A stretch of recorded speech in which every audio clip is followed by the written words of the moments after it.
Shalom and good day. This is Tehillim29 back again for some DC reviews, and in these DC reviews I'll be covering Krypto, Superman Unlimited, and World's Finest. One of them done by Mark Waid, one Dan Slott, and one of course is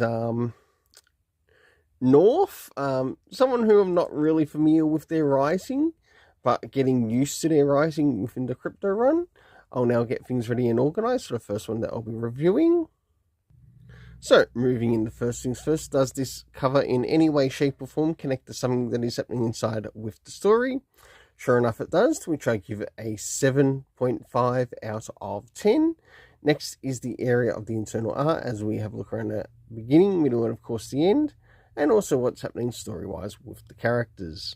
So, as the story begins, we catch up with watching Krypto being struck by this character known as Lex. It's not completely... it's meant to be believed that it's Lex Luthor, but the way and the location where Lex Luthor lives, it reminds me of a bit of a shanty town, and it sort of makes me wonder, is this really Lex Luthor, or is this someone who might be the name of Lex, but not of the Luthor family? As the story continues, we see some of the things that happen with Lex and Krypto within the story, until Krypto runs away from Lex. For the internal art, I give it a 7 out of 10, and also for its job in bringing the story of Krypto's journey on planet Earth in the DC universe in this particular run. Next is the area of the story. So this story rating consists of time, location, and cast. First things first, do we get anything time-wise as to when this takes place? No, we don't. Next is the location in Metropolis, in what looks almost to be a shanty town of sorts. And last but not least, the cast of characters consisting of Krypto, Lex, Catherine, and Peter. My overall rating is a 7 out of 10. Now it's time to move into Superman Unlimited. So as we start to move into Superman Unlimited, issue 3, first things first, does this cover in any way, shape or form connect to something that is happening inside with the story? Sure enough it does, to which I give it a 7.5 out of 10. Me giving Dan Slott a 7.5 out of 10? Why is this happening? Considering he's written some very controversial stuff in the past, and not a lot of it I have actually read, only certain things I have read. So now it's time to move into the area of the internal art, as we have a look around the beginning, middle, and of course the end, but also what's happening story-wise with the characters.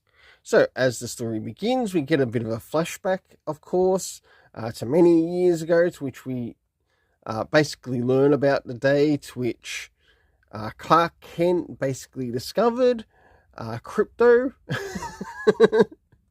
the dog from Krypton, and we also get to see some of the things of him being responsible, taking care of him.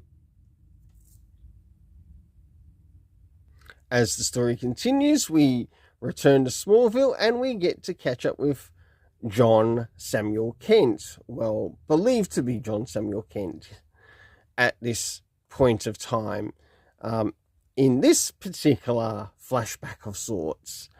And of course there's Ma and Pa Kent, and which is really nice to see within the story, until of course Krypto's sensors go off in relation to a particular character, and of course that also connects to the character that was mentioned on the cover, being the Toyman. And of course we get an appearance of the Super Sons in this, so this I thought was really good. So it makes one wonder, how much attention is Dan Slott paying attention to, I guess, the Rebirth stuff? And who's also giving him this advice? Is it Mark Waid? Is it someone else? slowly moving towards the end. And of course, Superman finally defeats the Toyman, but he also makes a request of him too. The request is some dog toys for him.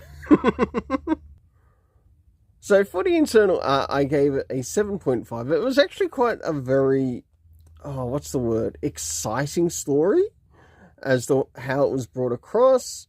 I can understand why some people might not have liked this issue, and that's completely understandable. Next is the area of the story racing, which consists of time, location, and cast, just as I used before. First is the time, to which we had many years ago. I'm surprised later wasn't actually added to that, or the present, but that's fine. That's fine.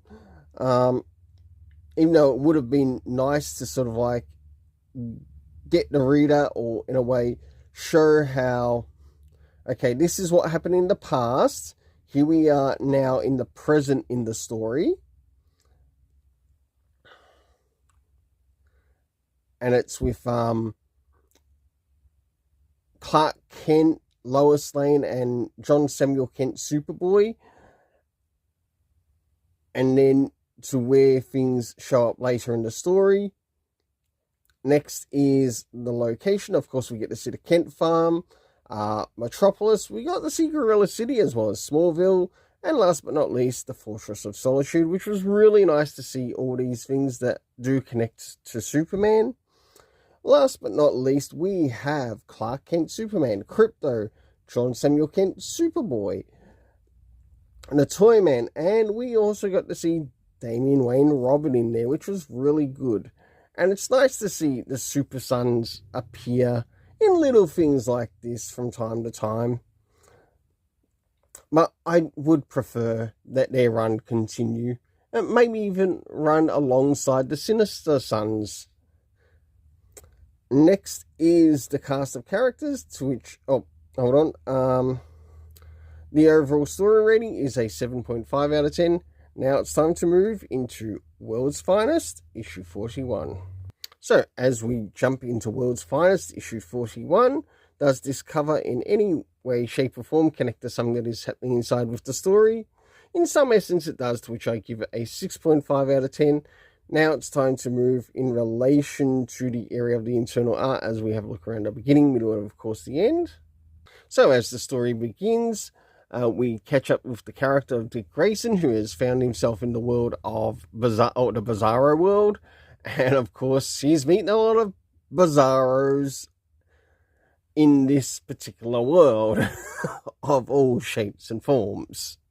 Until, of course, he finally catches up with Superman and Batman and some of the things that are happening in the world.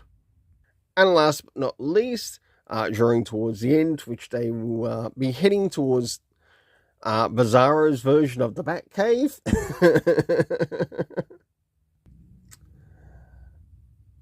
So, for the art, I also gave it a 6.5 out of 10.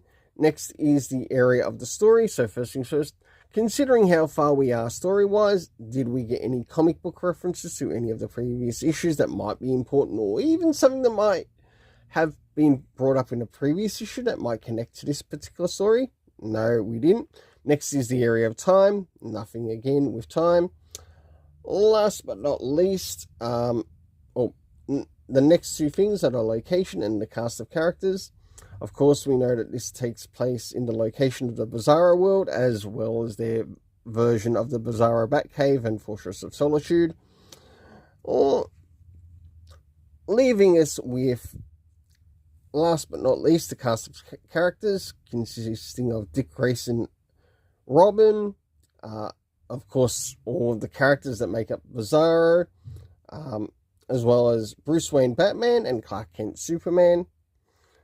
Though I do have a question of sorts, and it sort of made me wonder, what would the Bizarro version of the fifth dimensional imp look like? And how would it react in that universe? Now, I'd like to sort of see this be brought in a story, but not only with this story, but also with like the other multiverses within the DC universe. Like, what are their versions of the fifth dimensional imp? For example, we know of Batmite and Mr. Mxyzptlk. Of course, there's Nightmite, which is another somewhat new one. But what about the other characters or other fifth dimensional characters of other multiverses, and how do they react to them? It would be nice even if DC brought out either a series or just a full-on graphic novel that covers just the fifth dimension and how the fifth dimension also interacts, or how they might even interact differently with other multiverses. Well, and for my overall story rating, it's a 6.5 out of 10. Let's keep it colourful and have yourself an awesome day.